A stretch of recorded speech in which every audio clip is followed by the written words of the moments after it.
కల్వకుంట్ల తారక రామారావు గారు సంస్కారం గురించి మీరు మాట్లాడితే ఈరోజు నవ్వొస్తుంది.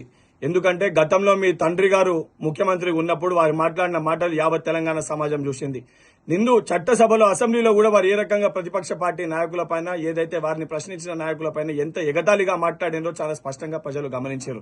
ఈ రోజు రేవంత్ రెడ్డి గారికి ఏదైతే మీ ముఖ్యమంత్రి గత ముఖ్యమంత్రి మీ నాన్నగారు సవాలు విసిరి కాంగ్రెస్ పార్టీ 20 స్థానాలు కూడా గెలవలేదు, కాంగ్రెస్ పార్టీ తెలంగాణలో అధికారంలోకి వస్తే నేను రాజకీయ సన్యాసం తీసుకుంటా అని చెప్పారు. ఆ సవాల్ని స్వీకరించి రేవంత్ అన్న పిసిసి అధ్యక్షుని స్థాయిలో ఏదైతే కాంగ్రెస్ పార్టీని తెలంగాణలో మొన్న జరిగిన అసెంబ్లీ ఎన్నికల్లో 64 స్థానాలు కాంగ్రెస్ పార్టీ, మా మిత్రపక్షం 1 స్థానం 65 స్థానాలను గెలిచి ప్రజలు ఆశీర్వదించి గెలిపిస్తే తెలంగాణలో కాంగ్రెస్ ప్రభుత్వం ఏర్పాటు చేసుకున్నాం. మేము మొట్టమొదటి రోజుకెళ్లే చాలా చిత్తశుద్ధితోటి ఏదైతే ప్రజలకు ఇచ్చిన 6 గ్యారంటీల్ని అమలు చేయాలని చెప్పని పగలు రాత్రి లేకుండా 24 గంటలు రేవంత్ రెడ్డి గారు ప్రజల సంక్షేమం కోసం పనిచేస్తూ ఈ రోజు సెక్రటేరియట్ లో ఎప్పటికప్పుడు ప్రజల్లోకి అందుబాటులో ఉంటారు. ప్రజా దర్బార్ని మేము దర్శనం. ఇది ప్రజాస్వామ్య ఏదైతే ప్రభుత్వం అనే విధంగా ప్రజల సమస్యలు నేరుగా ఏదైతే నాయకులు స్వయంగా చెప్పే విధంగా వారికి చెప్పే విధంగా సమస్యలు పరిష్కరించే విధంగా ఒక కొత్త విధానాన్ని రేవంత్ రెడ్డి గారు తీసుకొని వచ్చారు. మీరు గతంలో ఏదైతే కేసీఆర్ గారు ముఖ్యమంత్రి ఉన్నప్పుడు చేసింది ఏదంటే ఏదైతే దళితుని ముఖ్యమంత్రి చేస్తా అన్నారు చెప్పి మోసం చేశారు. విద్యార్థులకి కేజీ టు పీజీ ఉచిత విద్య అని చెప్పి మోసం చేశారు. యువకులకి 2 లక్షల ఉద్యోగాలని చెప్పి మోసం చేశారు.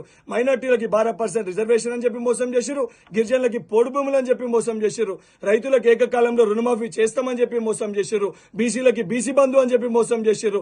దళితులకి దళిత బంధు అని చెప్పి మోసం చేశారు. మీరు చేసింది ఏంటి అంటే కేవలం కల్వకుంట్ల కుటుంబం కోసం తప్ప తెలంగాణ ప్రజల కోసం వారి సంక్షేమం కోసం మీ ఏ రోజు కూడా ఆలోచించలే. కానీ ఈరోజు రేవంత్ రెడ్డి గారు చాలా చిత్తశుద్ధితోటి వారి ముఖ్యమంత్రి అయినాక 3వ రోజే ఏదైతే నిరుద్యోగులకి రేపటి తెలంగాణ భావి భారత పౌరులకు ఇచ్చిన మాట మేరకు టీఎస్పీఎస్సీ ప్రక్షాళన చేశారు. వేలాది ఉద్యోగాలను నింపుతున్నారు. మహిళలకి ఉచిత ట్రాన్స్పోర్ట్ ఫెసిలిటీ ఇచ్చారు. ఏదైతే బడుగు బలహీన వర్గాలకి 500 రూపాయలకి మీరు బీజేపీ పార్టీ అమాంతంగా గ్యాస్ సిలిండర్ ధర పెంచేస్తే 500 రూపాయలకి గ్యాస్ సిలిండర్ ని అందిస్తున్నారు. ఈ రోజు 200 యూనిట్ల ఉచిత కరెంటు కాంగ్రెస్ పార్టీ అందిస్తుంది. 4 గ్యారంటీలు ఈ రోజు మేము ఇంప్లిమెంట్ చేస్తాం.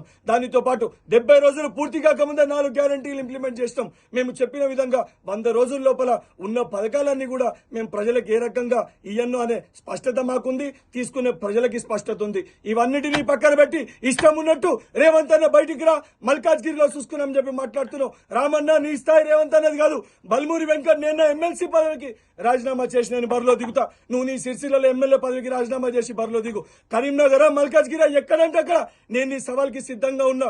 ఎందుకంటే ప్రజల కోసం ప్రజల సంక్షేమం కోసం పాటుపడుతున్న కాంగ్రెస్ ప్రభుత్వం పక్షాన కాంగ్రెస్ పార్టీ పక్షాన నేను ఎన్నికల బరిలో నా ఎమ్మెల్సీ పదవికి రాజీనామా చేసి నేను ఎంపీగా పోటీ చేస్తా. నువ్వు నీ ఎమ్మెల్యే పదవికి రాజీనామా చేసి పోటీ చేయి. ప్రజలు నిర్ణయిస్తారు. దమ్ము ఎవరికి ఉంది, ఎవరి వైపు న్యాయం ఉంది, ఎవరిని గెలిపించాలి చూసుకున్నాం. నిజంగా నీకు దమ్ముంటే నా సవాల్ని స్వీకరించి ఎన్నికల బరిలోకి రా అని చెప్పని నేను కల్వకుంట్ల తారక రామారావు గారికి సవాల్ విసురుతున్నాను.